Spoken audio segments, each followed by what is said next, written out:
Hi everyone! On today's video, quick video lang tayo guys. So, ayan, meron tayong prepare na ano ngayon. Ayan siya, yung karne ng baboy. And, ang gagawin natin ngayon ay actually naka-marinate na siya. Minarinate ko na yan siya. So, chasiw po yan. Ito yung ating ulam para sa dinner. So, ilalagay ko siya sa oven. So, ayan.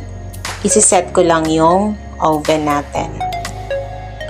So, dito natin siya lulutuin, yung ating chasiw. So, i-ano lang natin, i-plug lang natin yung saksakan. And then, so, i-set up natin yung temperature ng ating oven. Yan. Set natin siya ng without preheat. So, dapat naka-convection yung ano niya. So, press natin yung start.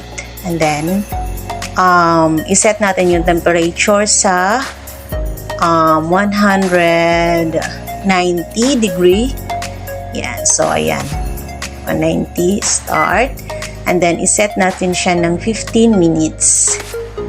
So, bali, 15 minutes yung ano niya, yung half, yung kabila, and then later 15 minutes again. So ayan, ilagay na natin yung ating baboy.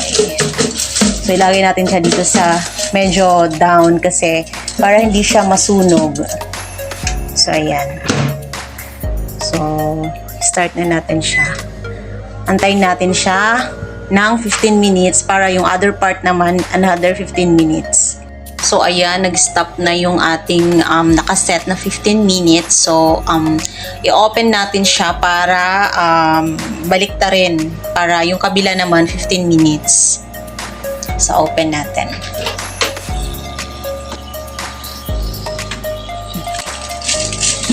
Ingat kasi mainit. So, ayan na guys. Ayan. So, lalagyan ko siya ngayon ng sauce. Ito yung sauce na gagamitin natin. Ito yung yung minarinate ko, yung pinagmarinatean ko kanina. So, ayan. Ito yung gagamitin natin dito para sa pan-add toppings para malasa yung kabila. So, baliktarin lang natin siya. Ayan.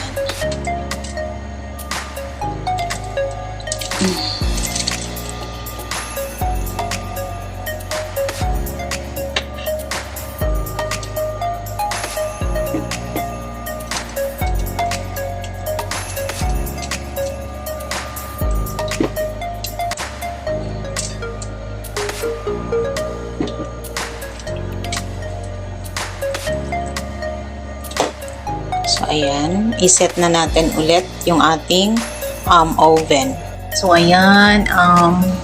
Antayin lang natin matapos ng 6 minutes. Ito yung the other side na sinet natin ulit ng another 15 minutes. So, 6 minutes na lang yung aantayin natin para mag-stop siya. I-check natin kung luto na yung ating karne. Ayan, 35 seconds na lang. Antayin na lang natin. So, ayan, nag-stop na siya. So, kuhain na natin siya. Check natin kung luto na.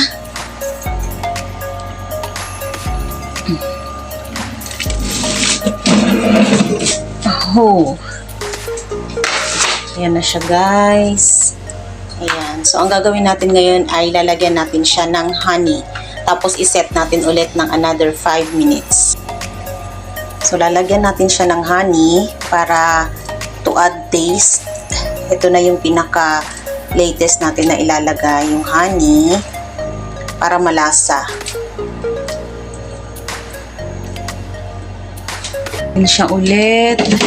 Ito na yung pinaka-final. Yan. Yan. Naano ako kasi mainit eh. So, ayan. Antayin lang natin siya. Ayan na. After that, luto na yan siya. So, antayin lang natin siya mag-stop.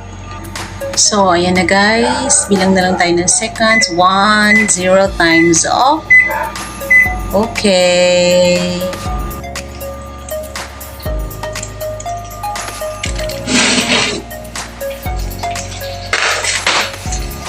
So, ito na nga guys, yung ating chassis.